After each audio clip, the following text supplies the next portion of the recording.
Genetic tracing does not erase events, nor does it blur our differences, but it provides another way of bridging gaps and crossing over the hurdle of racism together. It allows us to look forward while we're mapping backwards. What have we learned? This project has shown us that no matter what haplogroup we found our identity in, we are all traced back, every single one of us, to one place. What have we learned? That we must recognize one another as brothers and sisters.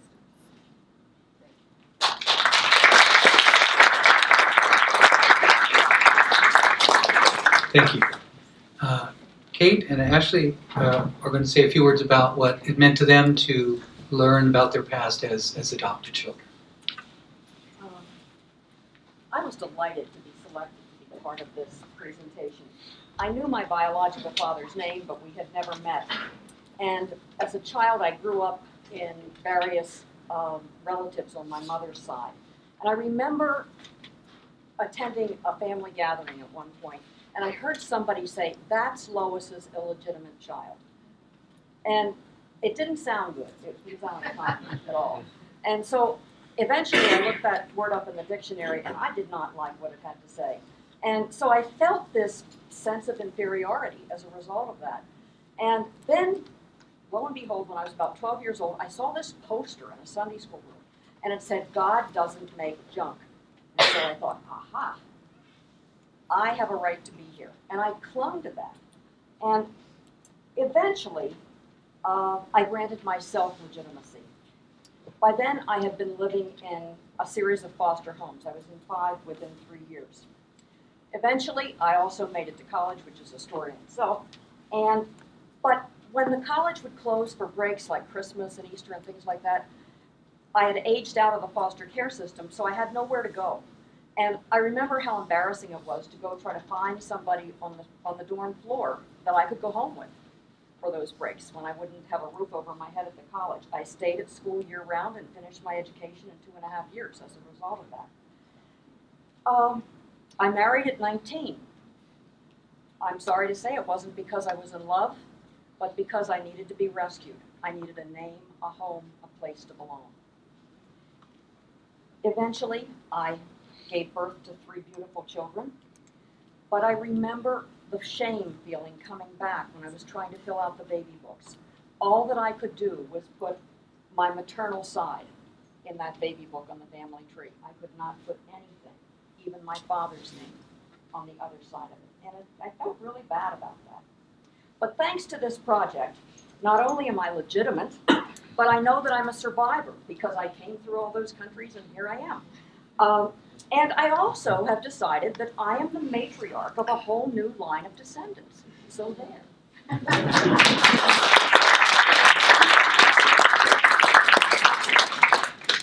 Similar to Kate, I'm also the matriarch of a whole new line of descendants. But my story does share some similarities. So again, I was adopted, a closed adoption agreement. I have no knowledge of my birth parents and actually haven't sought them out at this point in my life. My parents who adopted me passed away when I was in high school and in college. So I also have this gap in terms of the family that adopted me. So I was feeling like I really don't have very many pieces of my identity or ancestry to put together in either of these realms. And so was just thrilled to be part of this project and really learn that my history and my identity spans much, much broader than I ever had imagined. Growing up, I really was very jealous. I grew up in a town that had a very strong Italian community, a very strong Polish community, and a very strong German community. And all 3 of these groups had a lot of their own festivals and traditions and food. And so I would have pierogies at one family's house, and my friend would invite me over for, her great grandmother's homemade marinara sauce and all of these things. And I just felt like I don't really have these traditions. And even within my own family, always felt a little bit like, well, yeah, your family is Italian and you have these roots, but I don't feel like I really belong or am the same. So it's been really freeing for me to know more about my identity pieces, and actually has made me more interested. And I've been thinking about this a lot, less fearful about finding out who my birth parents are, what their stories are, what their traditions are. So even just this glimmer of knowledge has been so liberating and so freeing for me to say, you know, this is much bigger than just who my birth parents are. This is bigger than just the act of finding them. And so, you know, I've just been really thinking about starting that process. Still a little nervous, but in the same way, now I feel very excited and confident to be able to tell our child more about their identity and their cultural history and narrative, and just really feel like I can offer that. When Kate was talking about the baby book, I can really offer specifics about what my side of the family brings to the table, even though I have all of these other gaps. So it's been really exciting, and I'm excited to share that.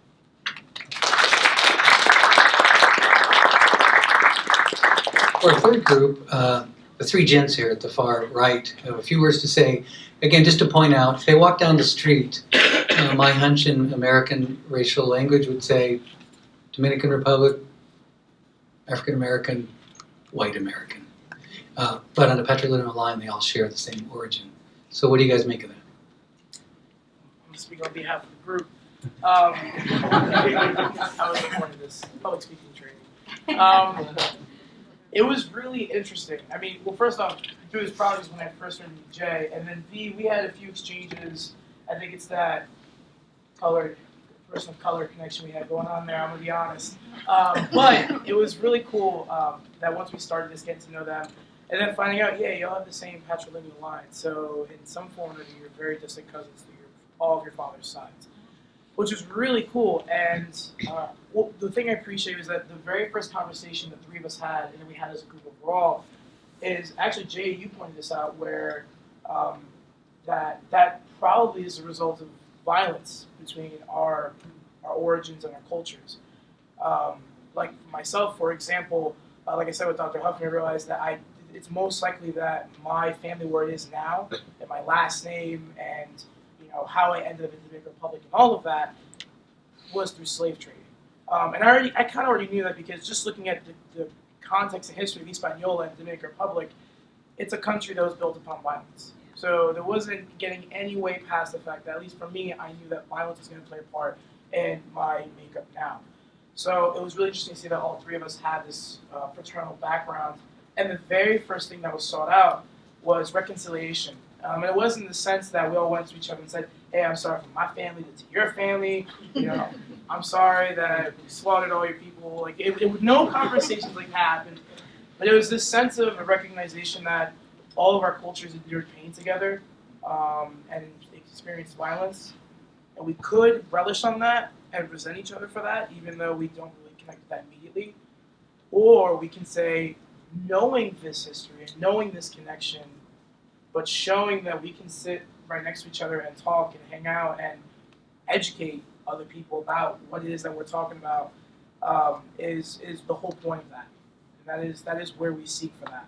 So it's just very interesting to see that, and it's very interesting for us to find out each other's backgrounds more.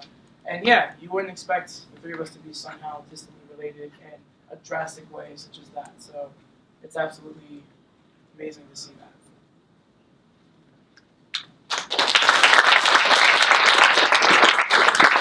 And then finally, one of the themes that we looked at, we'd like to mention tonight, before we open up for Q&A, is some of our students, as you saw, are an amazing mix of different identities. And we began to think about, how does one carry and juggle so many identities and make sense of them, especially in an American culture that's so racialized that sort of pushes them into one of those boxes one way or another. And so we've asked DJ and Quay and Sarah to say a few words about that.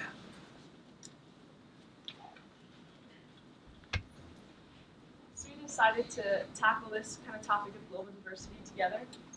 We were all raised understanding kind of our multicultural identities, seeing now where our roots lay and our heritage manifested today has given us a greater understanding of diversity and what that really means. And throughout the course of this genetic ancestry project, we've kind of learned our own global identity rather than just kind of random splatterings of cultures that have this like global connection, a global identity, and it's not defined by a particular geography or a particular culture. And we've definitely learned and seen that race exceeds any one genetic thing, any skin color, anything like that, and it's benefited all of us and given us a greater awareness of those around us and helped us to realize that everyone has a beautiful and unique story that is very worth sharing with everyone. Personally, having grown up in a multicultural family, I never knew this negative connotation for race even existed. It wasn't until I was older that I kind of understood that there were these negative feelings towards it. But for me, race has always been about celebrating our similarities, but also celebrating the differences. Between the three of us, we look so different, and our maps together touch the whole globe. But through that, we have that Southeast Asian, Native American line that we all share. I think that's so amazing and beautiful to see that. So it's important, and this study has helped us pinpoint that we need to celebrate our similarities, but also celebrate our differences on this campus. And as we think about race in America, let's celebrate the differences. Being entirely Jamaican and entirely American, and now being entirely Mozambique and Scottish and East Asian and Arawak Indian is confusing and overwhelming and awesome at the same time. Considering that I am first generation American and spent most of my childhood in Jamaica, it's kind of funny coming to school like at Messiah, which is not very diverse, and having the opportunity to do something like this and also come across struggles being like, well, I'm not African American because I don't share a lot of those ancestral like heritage and culture, and I'm not American because I was born here, yes, but I don't share those cultural things, and I'm very much Jamaican because I do share that, but how do we bridge the disconnect? And it's just so cool to see that our global identity is what really matters, and getting past those barriers and making those bridges and seeing that together we share so much similarities and yet look so differently. It just puts race like in perspective as it's not just skin color, that's just the basis of what we are, and just to dig a little deeper.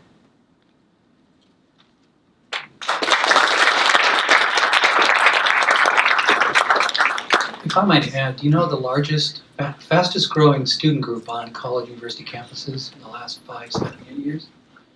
Multicultural student groups who can't find an identity in any student group. And I think the students you just heard from, that's the 21st century, so get used to it. We're in an age of convergence, and I think we'll see many more students with this kind of identity. And we got to think what that means for us. So I appreciate that contribution. And I think they also made clear, none of us in our project thought we were melding us into one common thing. We celebrate our differences, both culturally and historically. So I'm glad that was brought out. Well, you've heard so many things. I'm so, just love these folks for their generosity, their willingness to have hard conversations and to share with you our discoveries. It's very personal in some ways, and it's challenging publicly as well. So can we give another round of applause?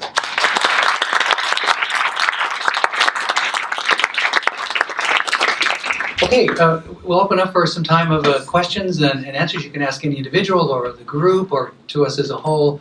We're glad to see what your thought is on this. Tony, would you mind maybe, is this on? Pass that around. Oh, John. Just a comment to the participants. The Messiah College History Department offers courses in most of your ancestral origins field, so we'll look forward to you enrolling in Asian American and African American. Where's from our sponsor? Good. Any other questions, comments? I have a question. Please. Can you explain to me, when you are showing up the maternal line, and it just goes straight up the maternal line, how does that include anything of my father's side to go out there? No, again, just for the haplogroup. And I should say it's not the maternal line, technically. It's the matrilineal. So it's not your mother's line. It's your mother's mother's mother's mother's mother's which is different. Is that clear? But your mitochondrial DNA keeps your mother's identity. That's kind of a beautiful thing. You get your energy from your mother. And so that's how we can trace it. But it runs out that way, not through your personal mother, but through the matrilineal. So if I wanted to find out about my father's line, I'd have to go to one of my brothers. Exactly right. Exactly right. Or an uncle. One of his brothers.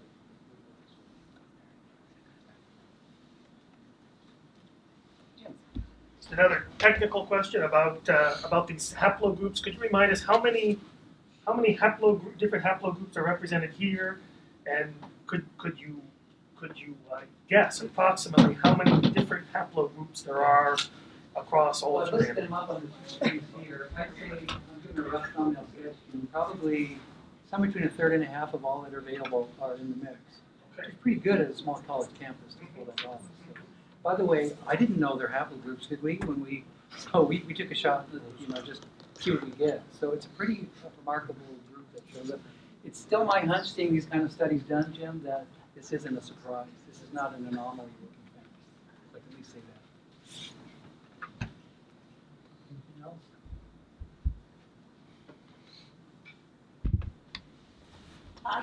I believe that I am not the only one here who has not had this DNA testing who is curious about how to go about doing it.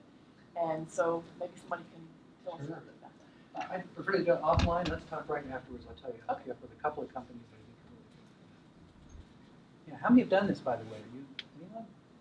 Ah, interesting. So, new opportunity. I guess one thing I'm wondering though is if I could Google it and find out how to do it, but am I going to be able to figure out what the results are once I get results? I mean, is it?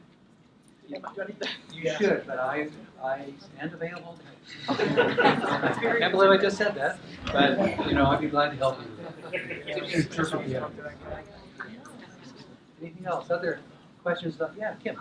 Yeah, can you explain again the Ashkenazi Jews? I know they were listed under Europe, but obviously they have some roots back to the Middle East, right? Current research is sort of challenging some of the traditional expectations that we've all had.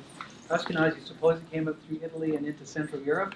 That's their identity, as opposed to Sephardian Jews who are everywhere from Spain to the Near East, the Mediterranean.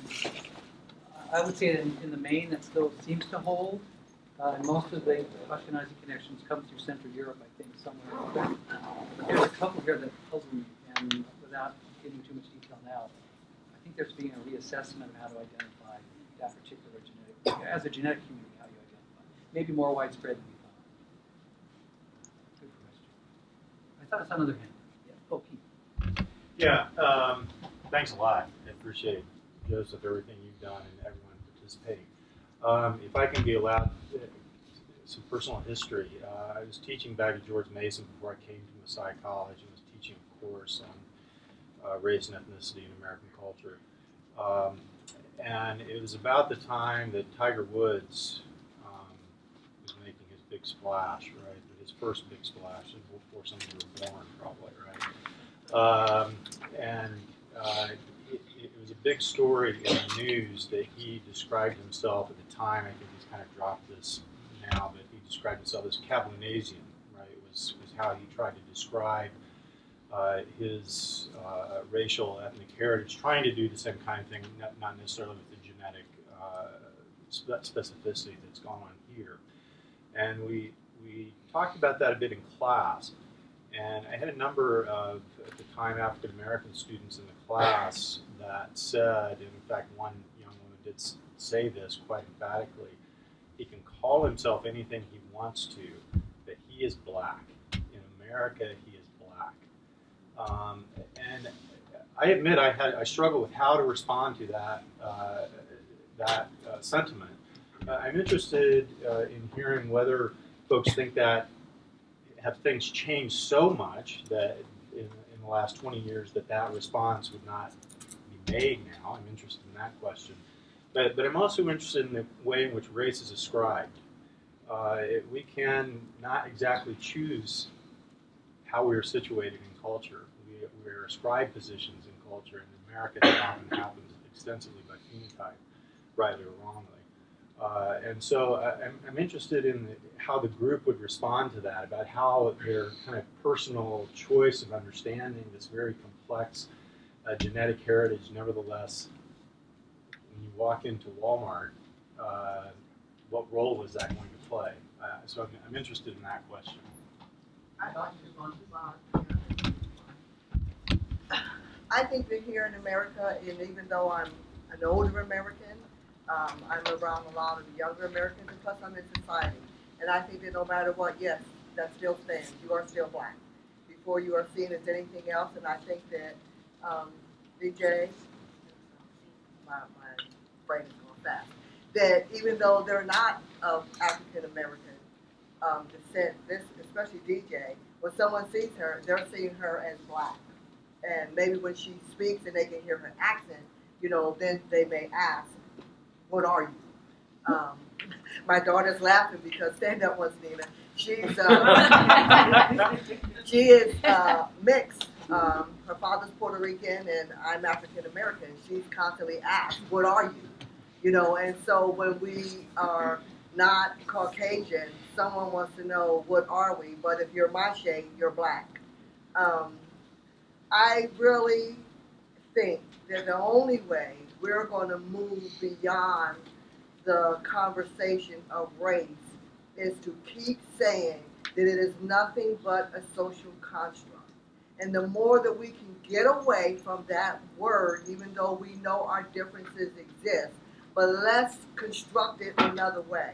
We talked about here, what would it look like if we said, not what are you, but which haplogroup are you from? What would that look? What? Haplogroup? I mean, what if everybody had to say which haplogroup they were from? I mean, that would make us be maybe a little bit more intelligent, maybe be a little bit more considerate, a little bit more discerning, a little bit more of seeing one another as brothers and sisters, because we know that you got to go back to Africa. I'm down to say I'm proud I'm from Africa. When I was coming up, that was a bad thing, because of media, because of society, because of the way that we looked at the continent, at people from it. And so I really, yes, I was glad to see that I was from Senegal. Yes, I was glad to see that I had, that heritage. But more than anything, I was glad to have a different conversation, not based on race, but based on genetics, based on, some science, based on that type of conversation. And I think it's up to us to be determined. You and I, Dr. Powers, have had many conversations, and we here at Messiah, we talk about Christianity, and professors have to talk about it in the classroom. You have to talk about your faith. But why can't we talk about race? Why can't we make that a part of the conversation, a part of the academic? Why can't we bring this diversity conversation constantly in our academics? Why not? Because we know it's a problem, and we're here in a Christian community where we know faith is a problem. So I love your talk today. It isn't a talk of talk. It's a talk of how do we walk this out. And we only can walk it out if we change the construction of the conversation. I think Alan, V, and I, we really call into question the simplicity of race. I mean, people look at Carl and say, okay, I got her. They look at Alan and say, yeah, you're Latino, I got it. V, Asian, I got it. Old white guy, got it. When you start scratching the surface, you don't got it. Okay, you're clueless. Because we're actually all connected. We look very, very different, and I think we need to be a bit more humble in walking up to somebody and say, oh, I see you, I got it. You've got to ask questions. You've got to be willing to talk to people. Yeah. And to add on, I think it's a matter of that simplicity. It's a matter of looking at, in our culture, there's a need to fixate certain names onto certain definitions. And while I may not identify as black, in just a lot of research I've been doing for another seminar in the symposium, noticing that we have this simple fixation of, all right, black, anyone with a dark skin color, black. and with the complex history of socioeconomics and the history of how darker skinned people were treated in this country, now we walk down the street and we hear people say, oh yeah, black folks, they're probably going to shoot someone up on the block or something like that. They're most likely going to rob my store. They're most likely going to do this or do that, because we have this simple fixation of, yeah, black skinned, okay, well, you see a lot of black people do this, all right, well, yeah, so that's what it means to be black. That's what it means to be defined as that. So, yeah, while DJ can say, I'm Jamaican, or, you know, Carla can say, I'm from Senegal, because of the darker skin tone, everyone's going to look and say, you're just like the rest of them, dark skin, you're black. You know, that's how we come to define that as here. And also, I think what's important, and Carla kind of touched on this, in deconstructing of the social construction of race, looking at, well, how do we even come about that? Where is it that race even came from? Because sociologists will say, oh yeah, of course, you know, race isn't biologically based anymore. That's a fact. That's proven. But the common people don't know that. And many times, people, you know, I hear people say, or even students on this campus, oh yeah, so what race are you? Because your skin tone is a little dark. You know, I know Dominicans are darker. You look Puerto Rican. Like, what's going on with that? So what's your race? And I'll say, I wouldn't answer that. Well, actually, if you really want to get technical, I'm actually European because I'm like 70.29%. So then that makes some people like, well, you're not white. No, you can't be that. Oh, so now, you see where I'm going with this? So I think that's another thing that has to be addressed, is understanding how on earth did we even come to be such a racialized society and culture. I think that's well said. For the sake of time, we still have a clip Bernardo wanted to say hello to you all. He should have been here, right? He helped form this. He is our Officer for Diversity Affairs, but he's enjoying a lovely sabbatical in India. And so he was nice enough to send us a quick message about his take on what we've been through. Before I do, I thought I would put up just a final quote that I've run into only in the last couple of months, a brand new book, which I think encapsulates just what we've been hearing here in the last few minutes. Nice way to end. Jeff Chang is the executive director of the Institute for Cultural Learning at Stanford. It drops off the bottom. His latest book, Who We Be, The Colorization of America, studies American racial history the last 20, 25, 30 years. And he says the following: we can all agree that race is not a question of biology. Instead, it is a question of culture. And it begins as a visual problem, one of vision and visuality. Race happens in the gap. Race happens in the gap between the appearance and the perception of difference. It is about what we see, what we think we see, what we think about when we see. In that sense, it's bigger than personal affinities, preferences, tastes, and bonds. Between a child's curiosity about difference and an adult's perception of difference, something has changed. We've learned to be compassionate or fearful before what we see. And Pete, to your point, I think that's where the issue is. Something changes before we actually see people, and I think there's fear. I'm just going to name it. There's fear. And I feel fear everywhere in central Pennsylvania about addressing this question. So we bring fear into that gap, and that's where race resides. How do we deal with that? That's what we're trying to do a little bit of traction. So I encourage you to read that book. It's very interesting. But we've asked for the sake of time to get to Bernardo's reading. So, Tony, could you put that in there? We'll wrap it up after that. Please. Just also wanted to thank the creator of the poster and the logo, Kathleen Fenello. She's an art major. She couldn't be here tonight because she's in Africa working on another project, but I was happy to supervise her, and when I saw her creation, the poster you've seen and the logo that was on the screen when you entered, I was amazed by her achievements. So just wanted to recognize that. And this is a message from Bernardo from India. We recorded 40 minutes long. Hi, greetings everyone. My name is Bernardo Michael. I'm in the Department of History at Messiah College. I also work in the Office of Diversity Affairs. I'm sending you this brief video message from Dehradun, a little town at the foothills of the Himalayas in North India.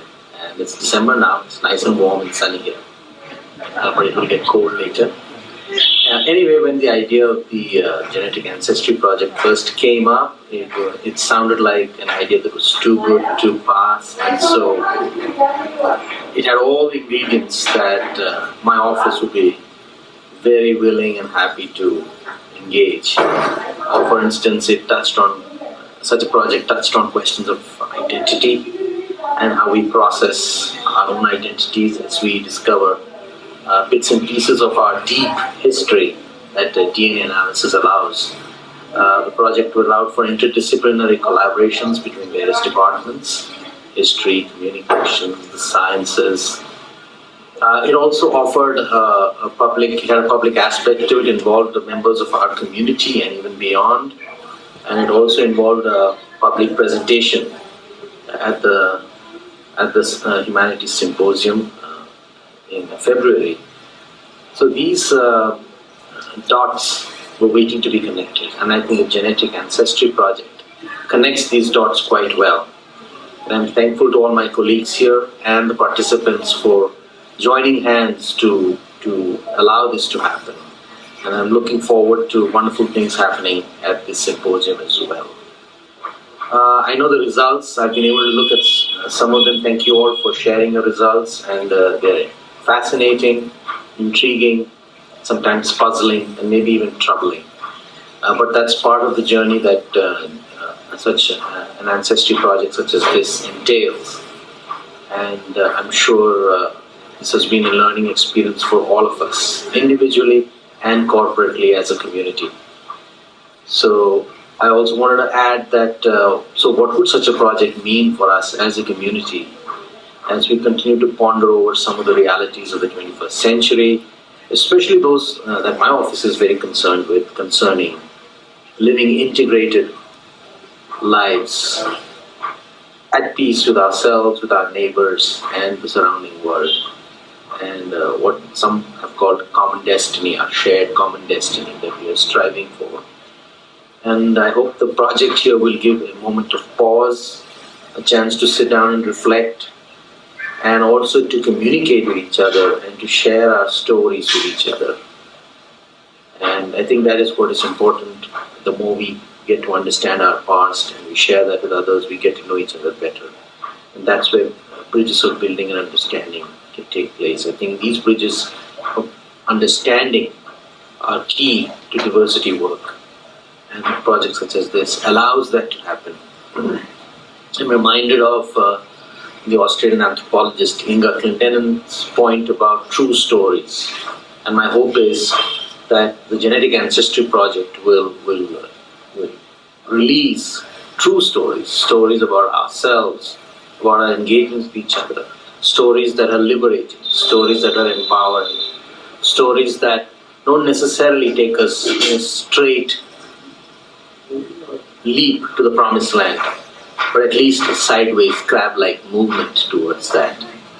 And so it is my earnest wish that these true stories will allow us to begin building bridges of understanding.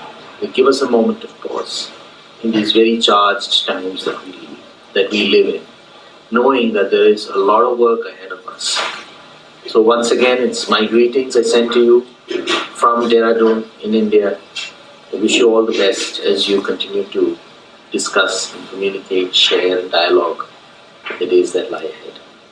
Thank you once again for your participation in the Genetic Ancestry Project. Goodbye now.